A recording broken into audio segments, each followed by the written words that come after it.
में जा। ऐसा नहीं है कि कोई बात सदियों से चली आ रही है उसे मान करके हम बैठ गए। ऐसा भी नहीं है कि कोई बात बहुत से बड़े ग्रंथ में लिखी गई इसलिए हम उसे ग्रहण कर लें। ऐसा भी नहीं है कि कोई बात स्वयं ओमवीर बौद्ध आपको बता रहे हैं।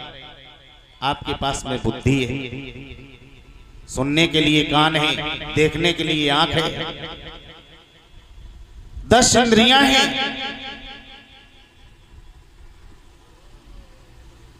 पहले किसी बात को समझो, सुनो, उसके बाद में समझो और समझ करके स्वयं ही चिंतन कीजिए, रिसर्च कीजिए कि ये बात हम जो सुन रहे हैं ये सत्य है या असत्य है, इससे मेरा लाभ होगा या हानि होगी। जब हम इनकी बात मान करके उसी मार्ग पर चलेंगे उससे लोग हमें भला कहेंगे या बुरा कहेंगे। बुद्ध की 5 शिक्षाएं हैं। पहली शिक्षा है हिंसा न करो,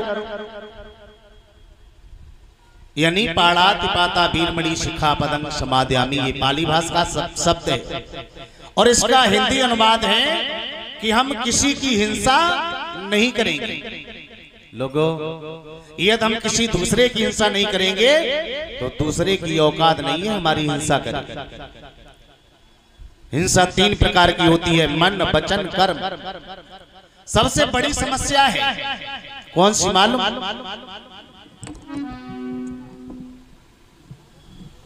सबसे बड़ी समस्या केवल एक है। संसार में प्राणी हिंसा से ग्रस्त हैं। पहली हिंसा कर्म की हिंसा, किसी को लाठी डंडे से चोट पहुंचाना। अरे उदंड लोग क्या करते हैं, चाकू चला देते हैं, कोई गोली चला देता है। लेकिन लोगों जो बुद्ध की एक शिक्षा को नहीं मानता है उसका जीवन वीरान और बर्बाद हो जाता है। और इसी शिक्षा को पूज्य बाबा साहब बोधिसत्व डॉक्टर अंबेडकर जी ने संविधान में लिख करके अंकित किया। यदि हम बुद्ध का पहला सील तोड़ेंगे तो सलाखों के पीछे जाना होगा। 3 प्रकार की हिंसा होती है। पहली हिंसा हमने बताई कर्म की हिंसा, दूसरी वचन की हिंसा, लोग एक दूसरे की निंदा में लगे रहते हैं, गालियां देते हैं, कहीं कुछ करते हैं। लेकिन आपको पता है जो लोग चुगली करते हैं, गालियां देते हैं, उसका परिणाम क्या होता है? समाज में लोग उसकी इज्जत नहीं करते हैं। तीसरी हिंसा, यही सबसे बेकार हिंसा है, मन की हिंसा। यदि पड़ोसी ने अपनी मेहनत मजदूरी करके खून पसीना बहा करके बिल्डिंग बना करके तैयार की तो पड़ोसी को दिक्कत होने लगी। सोच रहा है भगवान ऐसे भूकंप के झटका आए जो जब लेंटर में दरारें पड़ जाएं, बिल्डिंग धराशायी हो जाए। पड़ोसी ने अपने बेटे को पढ़ा लिखा करके शिक्षित बना दिया, बीडीसी, पीएचडी, एलटीटी इत्यादि शिक्षा ग्रहण करवा दी। पड़ोसी को घृणा होने लगी यदि उसकी नौकरी लग गई तो। मेरे भाई, लेकिन आपने विचार नहीं किया कि उसने अपने बेटे को पढ़ा लिखा करके शिक्षित बनाया, नौकरी लग गई, तो हम इतनी मेहनत करें, अपने बेटे से कहें तू भी इतनी लगन से पढ़ाई कर। ये तो वो दरोगा बना है तो तू एसडीएम बन करके दिखा, डीएम बन करके दिखा। समस्या है ना, दीवार पर बनी हुई रेखा लोग मिटाने की कोशिश करते हैं, लेकिन ये विचार पैदा नहीं करते हैं कि जो दीवार पर रेखा खींची है ना उससे ठीक दूनी हम खींच दें। जब हमारी बड़ी रेखा दीवार पर अंकित हो जाएगी तो पहले वाली रेखा छोटी हो जाएगी। और लोगों, कई पीढ़ियां बीत गई अन्य महापुरुषों का चरित्र सुनते सुनते, उनके विचारों पर चलते चलते, लेकिन सारे संसार में कभी किसी का भला नहीं हुआ।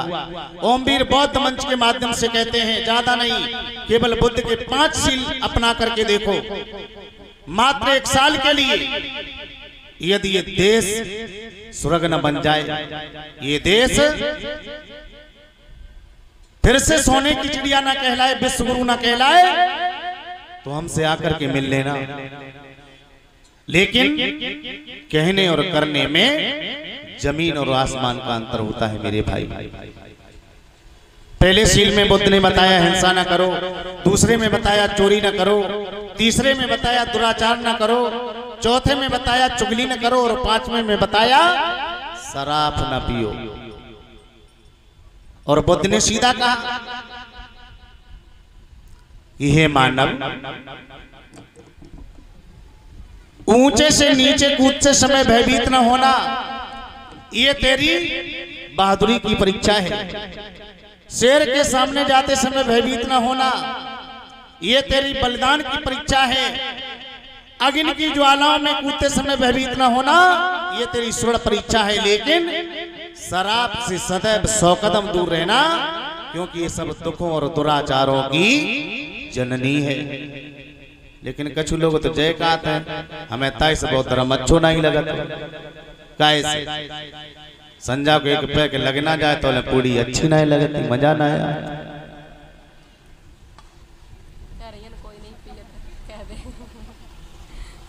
और खैर ये की तो कोई बात है ना, ये कोई जानता हूं नहीं, शराब कायद कही जाती। एक समय की बात है, एक गांव से बारात गई बारात। तो जो उस बारात के मालिक मुखिया थे, उन्होंने बारात जाने से पहले हाथ जोड़ के एक बात कही, और क्या कही मालूम भैया राजीव? बारात के मालिक ने कही, मेरी हाथ जोड़ाई है, बारात में कोई दारू ना पियो, लौट के आए खूब पी लियो, लेकिन बारात में मत पीना। ड्राइवर को समझाया, लेकिन हुआ क्या, बारात चली रामपुरा से और ऊसरा हार क्रॉस करके चौराहे पे पहुंच पाई। तो उन्होंने एक बोर्ड लगो रहा है और वह सीधी लिखी, ये आपका ध्यान किधर है? बुद्धि सुधार केंद्र इधर है। अब विचार कीजिए, बुद्धि सुधार केंद्र है या बुद्धि बिगाड़ केंद्र है? ड्राइवर ने गाड़ी रोक दी, और जैसे ही ड्राइवर ने गाड़ी रोकी, पूरी गाड़ी खाली, कोई भी नहीं उसके अंदर। सब पहुंच गए कहां? ठेके पर। और हमने कछु कछु लोगों ने मुंह से जो सुनी है, वे ठेका थोड़ू कहा था, मंदिर कहते हैं मंदिर। भैया मंदिर आएगा, और सब टूट पड़े। शराब लीबे के बाद में वापस हो गए, और तौले हुए से मालिक साहब आए गए, बोले हमने तुमसे पहले ही कही थी गाड़ी मत रोकियो, लेकिन क्यों रोकी? ड्राइवर बोलो हम क्या करें साहब, मेरी मजबूरी है। बोले कहा मजबूरी है तो कहा बोलो। ड्राइवर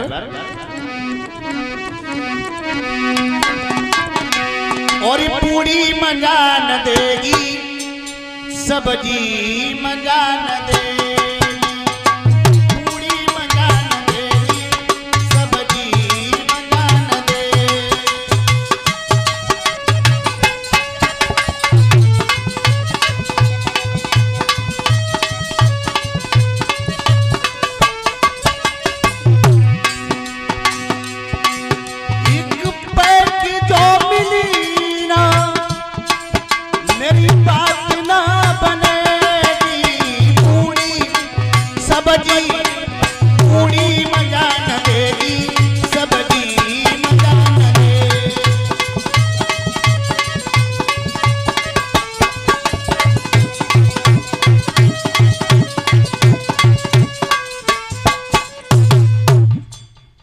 कान लगे हम क्या करें, मेरी मजबूरी है।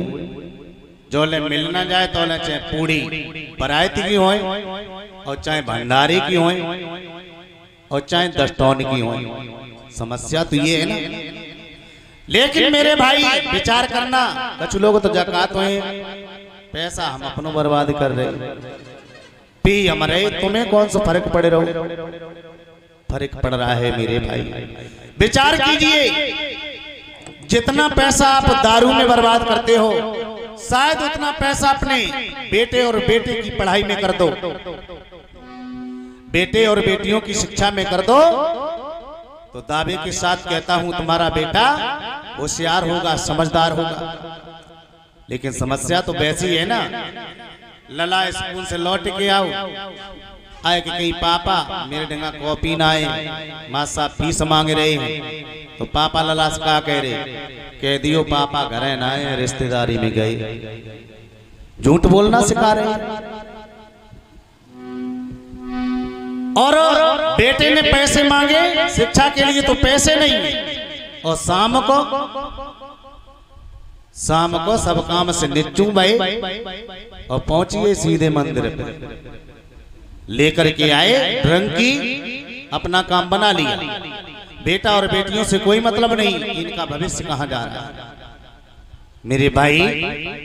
इसलिए बुद्ध कथा में और अन्य कथाओं में यही तो अंतर है, क्योंकि यहां पर हर बात खुले मंच के द्वारा बताई जा रही है। चलते हैं कथा प्रसंग की तरफ।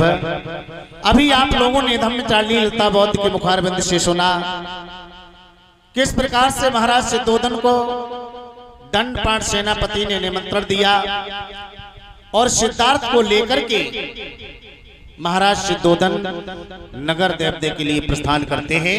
और आगे क्या होता है,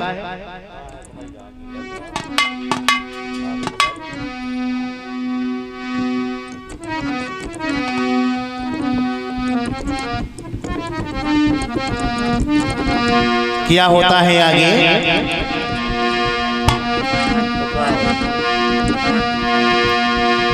और दंडपाणिनि यशोधरा का और स्वयंवर दिया रचाए,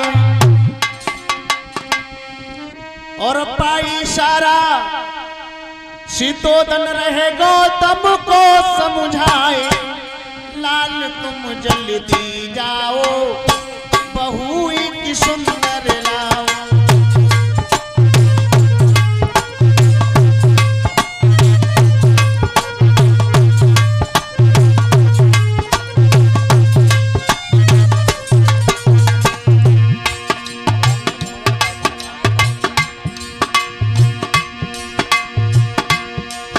एक दंडपाणिनि यशोधरा का स्वयंवर दिया रचा, और पाई सारा सिद्धोधन रहे गौतम को समझाए। लाल तुम जल्दी जाओ, तुम मेरे मन की जाओ।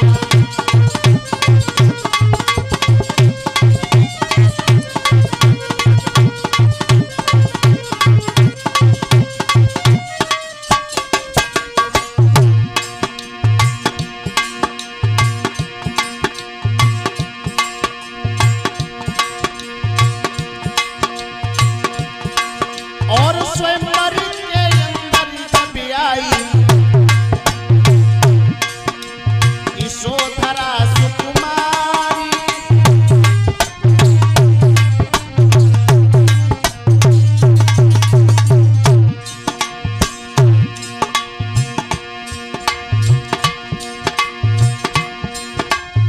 सुंदर मंच बना है आभूषण चढ़ी किनारी।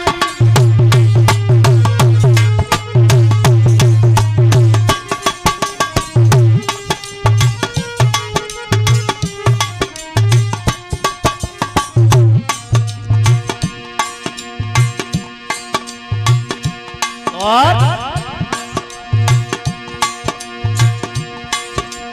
देख लिया जब यशोधरा को,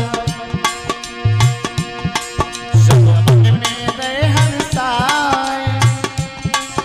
और पाई सारा सिद्धोधन रहे गौतम को समझाए। लाल तुम जल्दी जाओ, बहू मेरे मन की लाओ।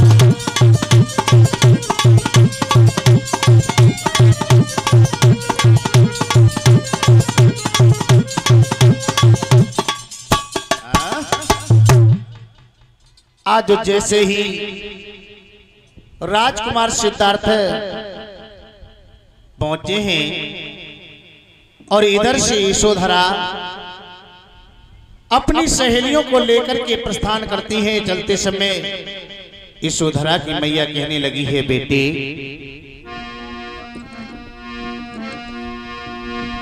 अरे बेटी यशोधरा। हाँ मैया। जाए तो रही हो, हाँ लेकिन एक बात सुनती जाना। कौन सी? बहुत से राजकुमार उस स्वयंवर भूमि पर विराजमान होंगे। किसी के गले में जाकर के माला पहना देना, लेकिन भूल करके भी राजकुमार गौतम के गले में माला मत पहनाना। क्यों मैया? तुम्हें पता नहीं है? नहीं। कारण है, बताओ हमें भी।